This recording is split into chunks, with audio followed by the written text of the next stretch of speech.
Good morning, friends, and welcome to the pre-market view. We've seen good smart pullback in the US markets yesterday, and the markets were up about 1.22 to almost about 1.13%. This was primarily driven by a better job data and a couple of other economic data points which were better than market expectations. It remains to be seen what kind of data the economy is going to throw up in terms of non-farm payroll today. But overall, this has definitely lifted the sentiment. The European markets too were up about 1.5 to almost about 1.7%. The ECB meet was there yesterday, and most of the interest rates have been left unchanged, and the overall outlook towards the economy is also quite muted. And when we look at the Asian markets today morning, Nikkei is up almost about 1.75%. Hang Seng is also up almost about 1%. And SGX Nifty suggesting that we are going to open up almost about 40 points higher. In terms of flows, friends, FIs were net biased in the cash market to the tune of about 12 crore. In the index futures, there were sellers to the tune of about 247 crore, and the domestic institutions were biased to the tune of about 647 odd crore. Back home, our markets was quite steady. In fact, in the first 1 hour of trade, there was a bit of an erratic moment when we saw some kind of a sell-off in the index, and some of the stocks actually corrected about 2 to 3%, but from then on the market actually recovered and was stable throughout the day. We think that the overall sentiment though is a bit cautious. The market has taken support around 200 days moving average, and we think that there is a case for some kind of a pullback in the market of about 100 to 150 points. Here are the important news and events that we are tracking today. First of all, the companies that will be announcing numbers. Cadila Healthcare, we are looking at a net profit of about 177 crore for the quarter. Jet Airways, there is an expectation of about 249 crore of loss. In case of Reliance Communications, the net profit expectation is about 237 crore.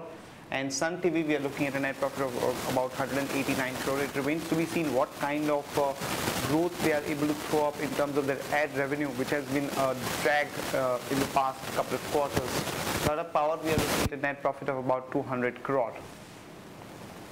Aurobindo Pharma's results update, it came out with excellent set of numbers. The reported net profit was at about 417 crore as against market expectations of about 195 to 200 crore. So almost about 100% higher than the market expectations. And this was primarily led by their US market performance, and particularly one drug called Cymbalta, where they reported almost about $20 million of sales. And what is important to note is that in the con call, the management has said that this performance is sustainable, and there was not one time or extraordinary item in the numbers.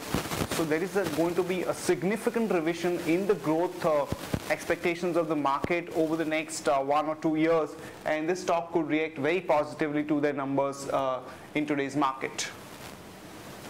Other important thing is that we have come out with a switch idea from Tata Chemicals to United Phosphorus Limited. So what we are saying is that the shareholders or the investors of Tata Chemicals could look at switching to United Phosphorus Limited. The current price of Tata Chemicals is about 254 rupees, and the United Phosphorus, the price is about 188.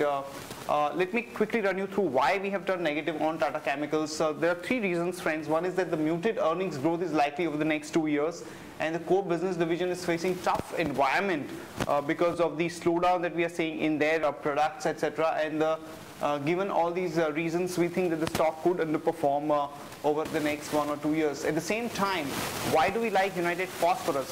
Friends, there is going to be a strong earnings growth over the next about 2 or 3 years. We are looking at about 24% earnings growth in that period. There is going to be a shift to the value-added products, which augurs well for the margins of the company, and the balance sheet health is going to improve further demand, and also the valuations at which United Phosphorus is available is very compelling at about 12 or 13 times forward PE. So in that kind of a situation, it makes more sense to go into a United Phosphorus from Tata Chemicals. In other important news, Hindustan Aeronautics Limited is expected to come out with its initial share sale, which is going to be basically a FPO, which is going to be about 10% kind of a equity holding in the current fiscal year. The government has already appointed SBI Cap, Goldman Sachs, Barclays and Axis Capital for managing this issue. Cabinet has cleared the Vodafone's proposal to buy out the minority shareholders in its Indian arm for about 10,141 crore. So with this particular action, Vodafone will be the only single company with a total foreign holding in the telecom space. Tata Motors has set up a committee to oversee the international operations due to demise of its managing director Carl Slim. So Tata Motors, which has actually corrected in the past 2 days, could see some uptick over the next couple of days. Tata Communications, some positive news is the company is close to selling its fixed line telephone business Neotel in South Africa to Vodafone, so one can go long on Tata Communication with a stop loss of 291 and a target of about 306 to about 312. That's it from all of us, friends. Have a great trading session and a great weekend ahead, and see you on Monday morning.